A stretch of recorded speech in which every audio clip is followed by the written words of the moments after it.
Bueno, soy José Herrera Jara. La gestión es 2024-2025. Muy bien, decano. Lo primero es que quisiéramos saber es, usted tiene ahí preparado unas lecturas acerca del Banco Central de Reserva y sobre todo del tema de la inflación, que es algo de permanente preocupación para los consumidores, para los ciudadanos de a pie, porque eso va a definir mucho si va a afectar o no la canasta básica familiar y el bolsillo de los ciudadanos. Entonces, lo primero que quisiéramos saber es su lectura sobre la inflación en lo que va del 2024 y la proyección al próximo año. Primero, el Banco Central de Reserva nos entrega información acerca de la inflación en un periodo interanual de agosto 2023-2024, ¿no? De un crecimiento entre estos meses del 2%. Eso quiere decir que está dentro del rango meta. El BCR se propone que la inflación debiera estar entre el 1 y 3%. 2, está dentro del rango y en teoría no debiéramos por qué preocuparnos, a decir del lado de la autoridad monetaria, ¿sí? Sin embargo, si hacemos otra lectura, no entre años, sino más bien entre meses del actual año, ¿no es cierto? ¿Qué pasó con la inflación de julio a agosto? O entre meses, que es lo que debiera preocuparnos mucho más. Entonces, pues hay recién un 0.21%, es un porcentaje muy bajo, diría yo. Viendo por el lado de la canasta familiar, sí, efectivamente, ya desde el 2021 no ha cambiado el sueldo mínimo. Se requiere algún ajuste para no perder el poder adquisitivo, lo cual es muy bueno. La preocupación por los que menos tienen, efectivamente, digamos, por ahí es la forma como se ajusta. Pero esta capacidad adquisitiva, pues, se puede ver beneficiada también con el crecimiento del Producto Bruto Interno. El Producto Bruto Interno se estima que en este año va a crecer 2.7 o 3.2. Nosotros somos optimistas, o mejor dicho, calculamos que puede ser entre 3 y 3.2%. Pero hay un tema ahí. Creemos que no es suficiente. Crecer al 3.2% no es suficiente. ¿Para qué? Como para absorber la masa nueva, la masa laboral. La masa laboral a cada año que ingresan al mercado o debieran ingresar al mercado son 300,000 jóvenes. Entonces se requiere crecer 4.5 o 5% para arriba. Y eso es lo que debemos procurar dentro del país. ¿Usted considera que en un futuro próximo podremos tener el crecimiento que hace unos años experimentamos, en específico con el gobierno de Alan García, que era como de prosperidad, bien encaminados? Luego hubo cambios de gobierno y cambios de política monetaria que de alguna u otra manera no nos permitieron volver a crecer ese ritmo. ¿Qué faltaría para tener esa prosperidad y para encaminarnos hacia algo mejor? Excelente pregunta. Creo que no he tenido preguntas de esa naturaleza. Recordemos, y hace poco el viceministro de Economía hizo una presentación histórica del crecimiento económico del país. Y se demostraba desde el 2001 hacia arriba una tendencia de largo plazo de crecimiento bastante buena hasta el 2009-2010. Y a partir de ahí, 2011 para arriba, comenzó a cambiar la tendencia del crecimiento. Y efectivamente se explica por el tipo de políticas económicas y del manejo y la gestión de los gobiernos que impulsan definitivamente muchas variables para la inversión, y uno de los motores del crecimiento es la inversión privada. Recordemos que la inversión privada es el 20% del PBI y la inversión pública tan solo el 5%. De manera que hay que apuntarle para el gobierno a la inversión privada. Y uno de los expositores en el foro de perspectivas económicas 2024-2025, que fue organizado por el Colegio de Economistas de Lima, aquí en nuestra sede, decía pues de que el crecimiento se da impulsando la inversión privada. La inversión privada es la que hay que, digamos, promover, pero sobre todo generar condiciones de confianza. Cuando hay mucho ruido político y hay marchas y contramarchas, no favorece el escenario de inversión. Y eso ya se ha evidenciado la salida de los capitales cuando hay mucho problema interno. Pero gracias a Dios la economía es sólida por su modelo y por sus fundamentos macroeconómicos. Se requiere que el Estado, el gobierno, genere condiciones de estabilidad y de confianza para que los actores comiencen a invertir de manera seria y sobre todo los grandes proyectos. Ahora, yendo a la segunda parte de tu pregunta, de que si el Perú puede tener escenarios de crecimiento, considero que sí. Y te lo voy a sustentar por qué. Existen condiciones para la inversión privada hoy en día. Se avecina la inauguración del megapuerto Chancay.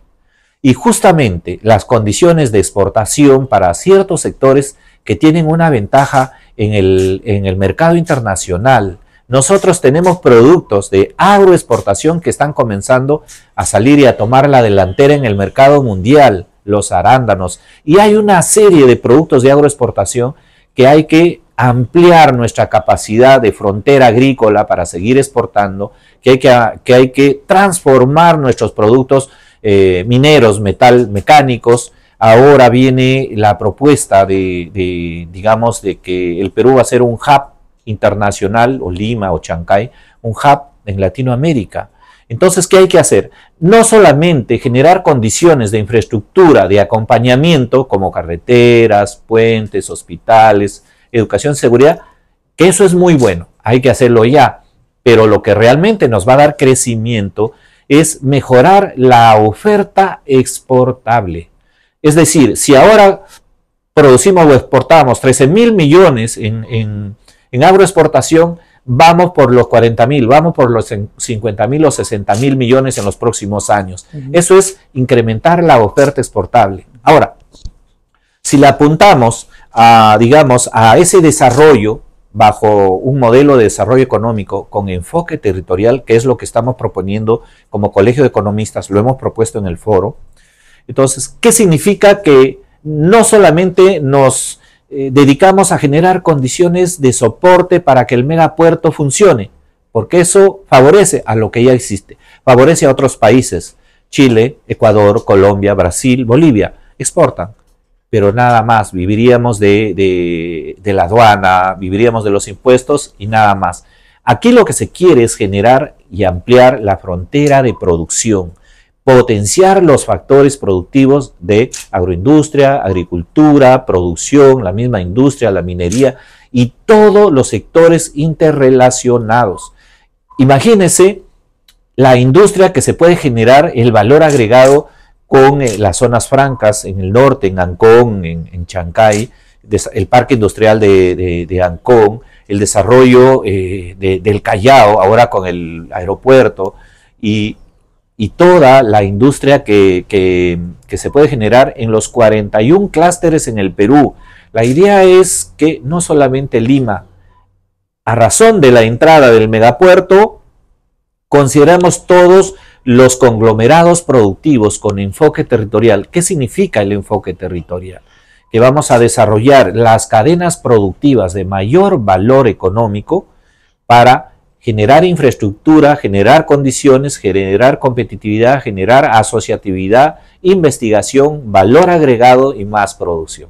Eso significa tener un modelo de desarrollo económico con enfoque territorial y con una gobernanza, por ejemplo, y estamos, y lo quiero mencionar, en la mesa técnica de Lima, conformada por el Colegio de Economistas de Lima, Colegio de Arquitectos de Lima, Colegio de Ingenieros de Lima, la UNI, ESAN y otras entidades, donde estamos proponiendo este modelo y con una gobernanza que tenga independencia para gestionar y no tenga problemas de gestión desde el punto de vista del Estado y privado, una gobernanza, un modelo de desarrollo, un modelo, digamos, un programa especial o una zona especial social o un modelo de enfoque territorial, ¿no es cierto?, con zonas territoriales, y lo estamos ya modelando para hacer una presentación oficial ante los medios.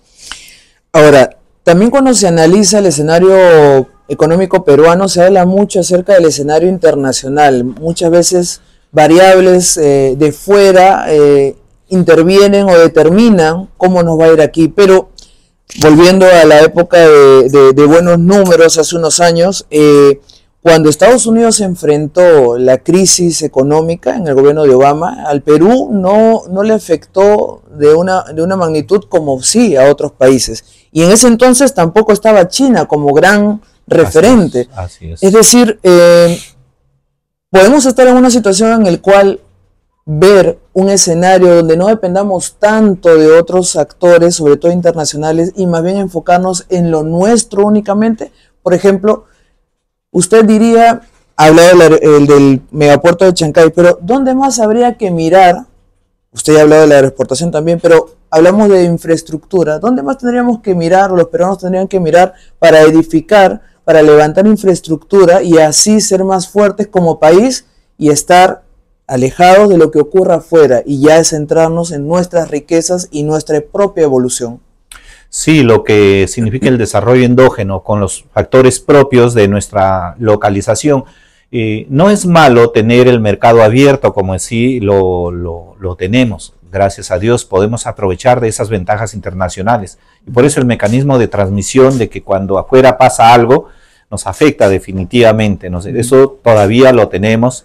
Debemos seguir trabajando, ¿no? No es malo. Estados Unidos no ha tenido tal conexión como sí lo tenemos con otros países. Y esa es una de las razones que hoy en día le dicen a Estados Unidos, ¿qué pasó? ¿Por qué no inviertes en Corío, no es cierto? ¿Y por qué dejas que China solamente sea la que va a protagonizar? Y ellos han dado una explicación. Su modelo de gobierno, que no intervienen muy directamente en como que no echan mano a las empresas para decirle lo que tengan que hacer, y que más bien China sí tiene una empresa estatal donde el Estado dice lo que tienen que hacer las empresas y es mucho más fácil. Pero el Perú tiene sólidos fundamentos, el turismo. El turismo atrae, digamos, y el potencial productivo del Perú, su clima, hay riquezas, hay potencial enorme que tenemos que seguir desarrollando. Por la parte del desarrollo social, la infraestructura de servicios con calidad, no le veo ningún problema. El tema productivo hay que promoverlo, pero como economista tengo que decir que está por el tema de el enfoque de los conglomerados económicos o los clústeres. Esos generan producción a escala, generan competitividad y desarrollo. Esa es la forma, hay que buscarlos. Un estudio del Consejo Nacional de Competitividad nos dice, que hay que actualizar ese estudio del 2013-2014, nos dice que el Perú tiene 41 conglomerados o clústeres de cadenas productivas. Si nosotros seguimos desarrollando esa dinámica económica, ¿te imaginas cómo vamos a favorecer el desarrollo productivo y económico del país? Es enorme. ¿Por qué? Porque ahora lanzamos proyectos y no necesariamente conectados al avance de desarrollo económico, sino desarrollo económico y social en general, por donde le apuntamos a ver cuánto cae. Pero si concentramos nuestros esfuerzos de infraestructura productiva, creemos que el país más rápido va a lograr las condiciones endógenas propias de desarrollo, identificando el potencial productivo de las zonas, como te digo, que eso es lo mejor. Y el Perú tiene un microclimas, tiene una serie de productos autóctonos, originarios, que aún produciéndolo para la seguridad alimentaria, para el mercado local, para el mercado regional y nacional, de todas maneras da inclusive para el internacional, porque nos hemos vuelto como referentes atractivos, la gente quiere la comida peruana, quiere los alimentos y productos peruanos, entonces de todas maneras tenemos para aprovechar ahí. Y es una mirada, creo yo, de que el gobierno y las autoridades deben enfocarse y planificar el desarrollo económico con enfoque territorial. Más allá de los sectores que hay que apuntar y desarrollar, podemos hablar también de las personalidades que están en esos sectores. Salen encuestas de poder cada cierto tiempo. El presidente del BCR, Velarde, sigue figurando dentro de la personalidad económica más importante del Perú, más allá de los ministros de Estado que pasen, más allá de la política establecida por el presidente. Entonces, mi pregunta es, ¿Estamos tan supeditados a un liderazgo dentro del Banco Central de Reserva? Porque la pregunta cae madura. ¿Qué pasa si mañana ya no está Velarde? ¿El Perú va a sentir un sismo económico? A ver, veamos. Yo diría que el tema de lo que sí funciona son las institucionalidades, la institucionalidad. Recuerde que Perú entró a un modelo de economía de mercado y es el modelo el que está sosteniendo de que el Perú no vaya a la crisis económica como sí ha podido haber en otros países. Inclusive hemos tenido el problema de Pedro Castillo y el desorden, digamos, de alguna manera político que ha habido, medidas, idas y contravueltas, que al final la economía parecía que la política va por una cuerda y la economía va por otra cuerda, como que no le afectaba. Eso es modelo. Entonces, igual, ¿no? En el tema, efectivamente, se requieren personalidades, se requiere, sobre todo, liderazgos, pero liderazgos con conocimiento técnico. Y creo que eso es lo que tiene el Banco Central. Liderazgos con conocimiento técnico. Pero no considero que si se va nuestro colega Velarde, esto se va al piso. No, va a haber un segundo que va a sostener. Recuerde usted que decíamos que si se va los ministros de Economía nos íbamos a ir al abismo. Y se han ido últimamente varios, lo cual es lamentable, de verdad, pero porque realmente las personalidades generan confianza. El hecho de no estar en tanto movimiento de ministros o de autoridades, eso genera referencias, confianza, tranquilidad, y cuando no lo mueven a alguien dice fulano de tal está ahí y creemos que no va a pasar nada. Eso genera confianza. La confianza juega muy bien de parte para la toma de las decisiones. Entonces, si el doctor Velarde sigue ahí, bien. Y si no sigue, considero que no se va a ir tampoco, no vamos a la debacle. Sigue un vicepresidente. Si sigue la institucionalidad y las reglas de juego, creo que continuamos bien. No hay dos temas latentes ahora, ¿no? Es Petroperú. ¿Qué hacer con Petroperú? ¿Cuál es el camino o la solución? Y lo segundo es la expectativa por el aumento del sueldo mínimo. Desde el Colegio de Economistas, ¿cuál es la posición respecto a Petroperú y respecto al aumento del sueldo mínimo? Perfecto. Bueno, siempre hemos dicho de que el Estado no es buen gestor, ¿no? El Estado debe ofrecer los servicios a la ciudadanía y en el tiempo no ha demostrado ser un buen empresario, por lo menos. Hay variables que afectan la buena gestión de Petroperú y también hemos visto en el tiempo los problemas que viene atravesando.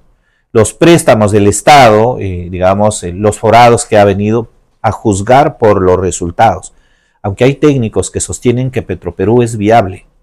Si es que se generan las condiciones, primero, de reestructuración, condiciones, por ejemplo, de aplazar la deuda, como se vocea de que ya el gobierno estaría aplazando la deuda para el 2028, y se generan condiciones de poder mejorar los ingresos. Lo cierto es que en toda empresa tiene que estar los ingresos por encima del punto de equilibrio.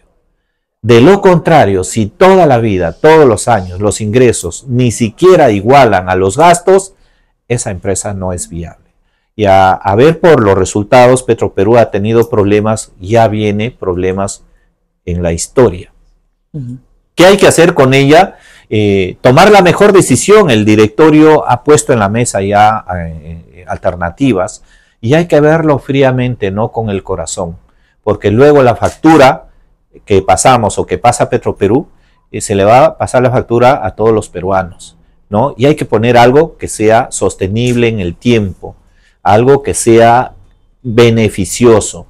Hemos visto que Petroperú es un referente, hay verdades también en Petroperú, que es referente de los precios de mercado. Si sacamos a Petroperú, entonces los precios se disparan porque los sectores, bueno, eso es relativo. ¿Por qué? Porque ¿cuál es la cuota de mercado de Petroperú? 20%. ¿Con un 20% se puede incidir tanto en los precios? No creo, ¿no es cierto? No se puede incidir tanto. Algo sí, pero no tanto. Otra cosa, Petroperú llega a los más recónditos lugares del país.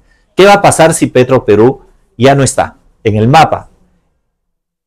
O sea, quiere decir que ya no va a llegar el producto, sí va a llegar, pero a otro precio diferente. Entonces, esas son, digamos, las situaciones que hay que cuidar también, pero quien tiene que tomar la decisión es, entendemos que el directorio ha puesto en la mesa las cartas y las opciones, y el gobierno, ¿no es cierto?, el MEF, la presidenta y quienes toman la decisión, tienen que tomar una adecuada decisión basada en liderazgos, de manera resultados fríos y positivos para el país. O sea, aquí con una visión país. Ahora, hay y se puede generar un problema de los trabajadores, es cierto, pero la entidad tiene que tomar las previsiones y las contingencias para no dejar mal parados a los trabajadores. De ninguna manera puede quedar mal eso, porque obviamente se tiene que respetar todos los acuerdos de la institucionalidad formalizada. ¿Y sueldo mínimo?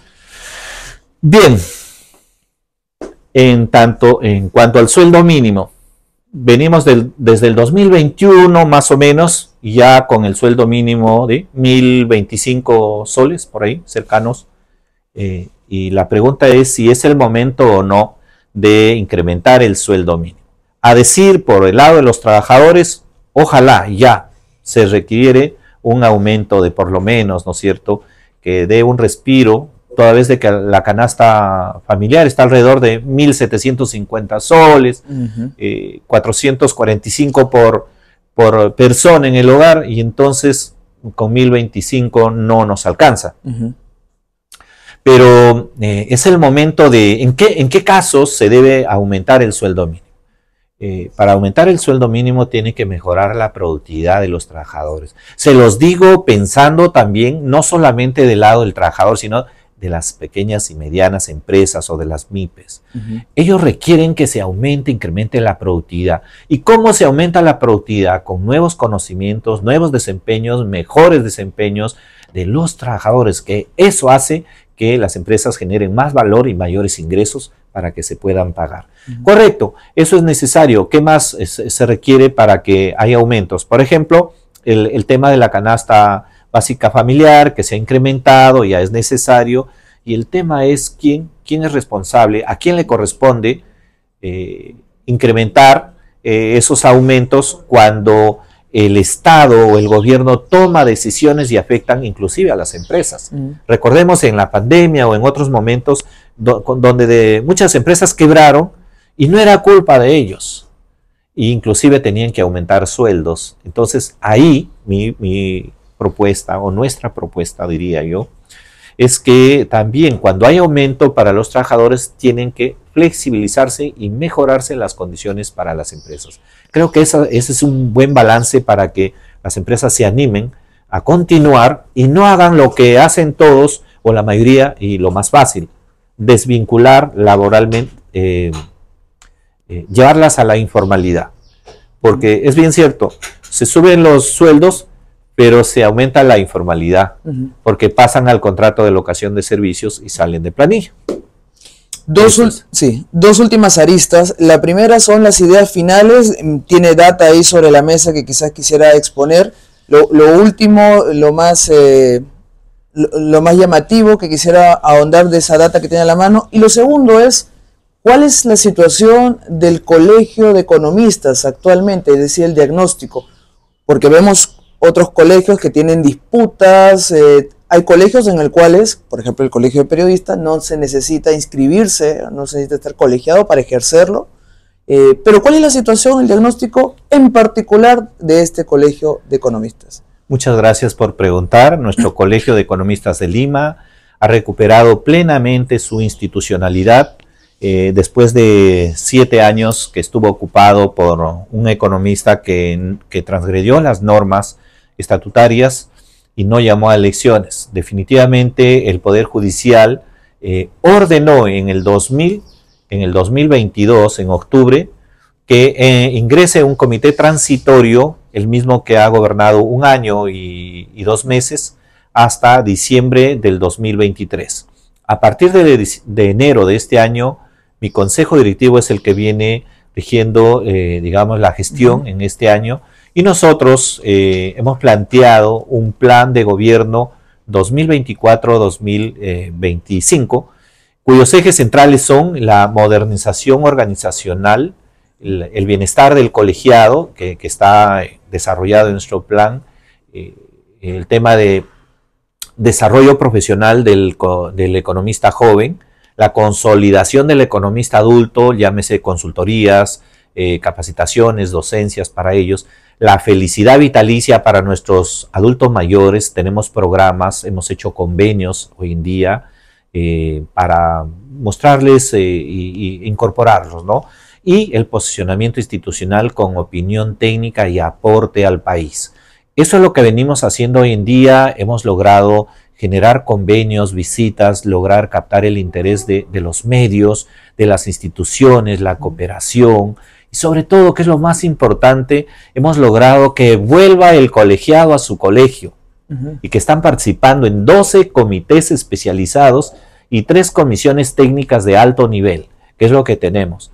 Y, digamos, estamos orgullosos de haber, en tan poco tiempo, de haber revertido los indicadores de nuestros colegiados y que estamos preparando para nuestro aniversario el 23 de octubre y también para ir al CONEP, Congreso Nacional de Economistas del Perú, sede región Cajamarca, en la que estamos preparando justamente en estos días. ¿Y cómo está el número de colegiados? Es decir, para ejercer sí tienen que estar colegiados. Perfecto, vamos a decir, el Colegio de Economistas de Lima es un colegio profesional independiente de ámbito no nacional, o sea, departamental. Tiene una ley del economista que fue creado con ley del economista conjuntamente con Colegio de Perú y otros colegios. La ley exige que hay que ser colegiado y además hay otra normativa transversal que debe ser colegiado y habilitado para ejercer la profesión. Y damos gracias a las autoridades, como el caso de la Contraloría y caso de otras instancias, que hoy sí están haciendo cumplir la norma. Antes no se cumplía, pero hemos tenido reuniones con la Contraloría, hemos tenido reuniones con las instancias en donde se ha visto la normativa y se ha concordado de que eso se tiene que cumplir. Y ahora sí se está haciendo eso. Lo último, la data que tengan ahí, que quisiera mencionarlo, y la conclusión o mensaje final. Bueno, quería mencionar en relación al tema de la reforma de las AFPs. Realmente en el caso de las reformas de las AFPs, hay varias cuestiones observables y que vamos a sacar un comunicado en pocos días para que vayan a las instancias correspondientes, y que se habla de una pensión mínima de 600 soles. Si usted se imagina que es joven ahora, ¿cuánto cree que va a valer los 600 soles de aquí a 30 años? Le pregunto. Entraría en crisis, ¿no? ¿No es cierto? O sea, está mal fundamentado. No está anclado a la canasta básica, no está anclada al sueldo mínimo, no está anclado a nada. Hay una mala definición por origen. Entonces, eso no va a servir. Llegar 200. Si no hay inflación y seguimos al mismo ritmo, tal vez 600 mañana más tarde sea el valor de 200 o 150, lo cual no es adecuado, ¿verdad? Entonces, esa parte es observable, hay que mejorarlo. La pensión por consumo del 1%, digamos, involucra a un sector. Es un avance, no hay duda, pero no es la maravilla que nos resuelve la informalidad, por ejemplo, ¿no? Porque va al sector formal o al sector que tiene más ingresos. Segundo, afiliación automática a las AFPs. Esto de los jóvenes que no hayan declarado que se afilian, alguna de ellas en automático va a la ONP. Considero que es digamos, una compensación a aquellos que hoy en día se van a afiliar a las AFPs. Creo que es un ida y vuelta, y ahí debería haber una mayor claridad y sobre todo de justicia para que la gente no se queje. ¿Qué otra cosa? La eliminación del retiro del 95.5. Esto es un crimen. Se lo digo así, mire. Usted sabe que esto es un fondo individual, ¿sí o no? Es su dinero de su propiedad. Y si dicen que no lo vas a retirar, ya metieron mano a su dinero. 2. Eso es para no poder retirar el 95.5. Pero vamos a las otras dos modalidades. Imaginando que es las otras dos pensiones, ¿no? Tienes dos pensiones que optas por cualquiera de las dos, pero al final uno fallece y ese dinero ya no es de su propiedad lo que queda. No va para los deudos, no va para su familia. Eso se apropian ¿quiénes? Las aseguradoras o quien compre la jubilación en el momento, porque la AFP no es la que va a pagar, la va a endosar alguna aseguradora y ese dinero, esos saldos no van nunca más a sus deudos, nunca más van a la persona. Esa es una apropiación ilícita. El Estado te está echando mano a tu bolsillo. No es del Estado. Eso debería restablecerse, que las personas puedan tener la posibilidad de retirar el 95.5 porque estás en la edad, has madurado, estás en la vejez, no vas a hacer locuras. Si se quiere y se desconfía, porque miren, la idea es, ¿qué señal se dice ahí?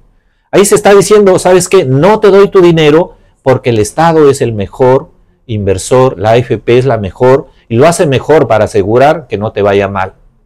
Pero una persona de esa edad sabe lo que quiere. Imagínate que tenga una enfermedad terminal, imagínate que tenga otras expectativas, cosas concretas, pues hay que darle calidad de vida a las personas en esa edad. No podemos entrar a limitar su fondo o apropiarnos del fondo de las personas. Eso es lo que es cuestionable y está mal, y por eso vamos a hacer un pronunciamiento como Colegio de Economistas, porque eso es propiedad individual. Muy amable.